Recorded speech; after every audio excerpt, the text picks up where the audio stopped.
There's this one single rule that kind of quietly decides whether a relationship is going to be healthy and amazing or if it's just going to slowly become painful. It's actually a really simple idea, but almost nobody follows it, and yet it can be a total game changer. It's funny because most relationship problems, they're not really about what we think they're about.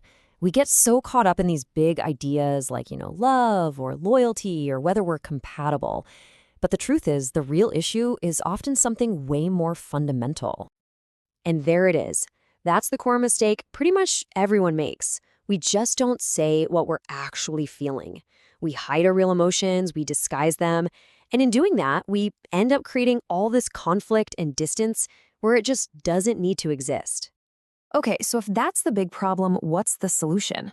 Well, it all comes down to one simple rule. And even though it sounds super easy on paper, actually putting it into practice, that's one of the hardest, but also one of the most rewarding things you can ever do. So here's the rule. Stay as close as you can to the truth of what you feel, and then communicate it kindly. It's really a two-part thing. First, you have to figure out the real emotion, and second, you have to share it without turning it into an attack. Seriously, almost all the damage in relationships happens when we break this one rule. So how does this whole breakdown actually happen in real life? Well, instead of saying what we truly feel, we disguise it.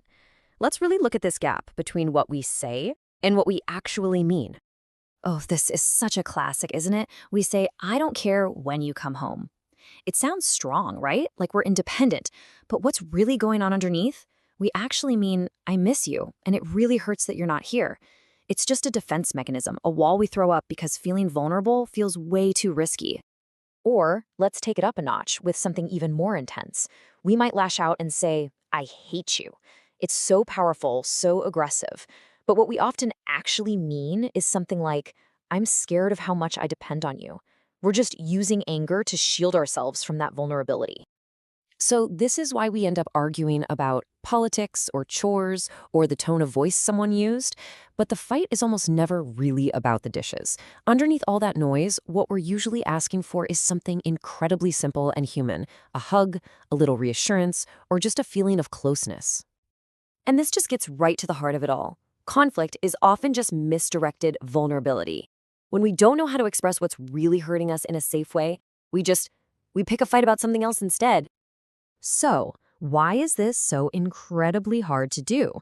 It's really easy to just write it off as being immature, but this isn't some character flaw. It's actually just a lack of training. It's a skill that nobody ever taught us. I mean, think about it. Most of us grew up hearing people communicate indirectly. We learned by example to distort our feelings, to watch people say things like, it doesn't matter to me what you do, when what they really meant was, I wish you needed me more. We basically learned defense instead of truth. I love this comparison.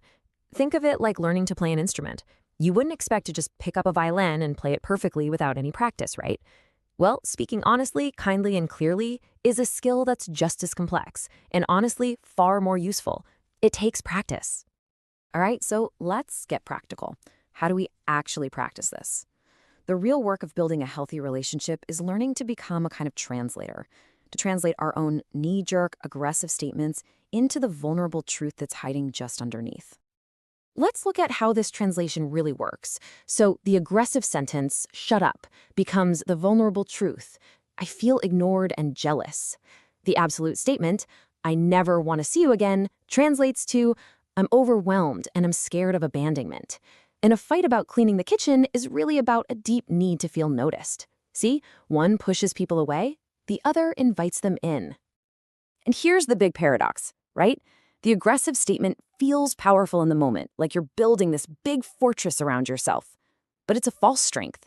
True connection, the kind that builds a bridge between people, that only comes from sharing the vulnerable truth. The good news here is we don't need some massive, dramatic personality overhaul. We just need to build one single difficult habit that can totally transform the dynamic of our conversations. And here's that habit broken down into two super simple steps. It starts with what's probably the hardest part, creating just a tiny bit of space between the feeling and the words. Just a moment to pause. And in that pause, you ask yourself one critical question.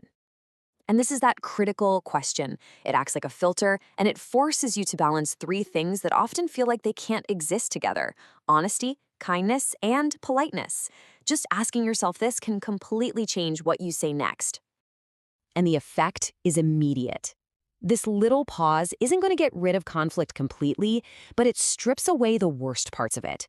The cruelty we use as a weapon, the confusion that comes from not saying what we mean, and all the unnecessary damage that follows. When you boil it all down, this is really about one thing: learning how to speak the truth without using it as a weapon. And that is the foundation of a real, safe connection. Look, the goal isn't a conflict-free relationship. That's just a fantasy. The real goal is creating a space where you can speak the truth without turning it into a weapon, a space where you can be honest without being afraid. That is safety. That is real intimacy. So if you remember nothing else from all of this, just remember these three things. Three simple commands. Say what you feel. Find that real, vulnerable truth. Say it gently, deliver it with kindness, not as an attack. And finally, say it clearly. Avoid all the distortion and the confusion. Following this one rule won't make your relationships perfect. Nothing will. But it can make them real, safe, and lasting.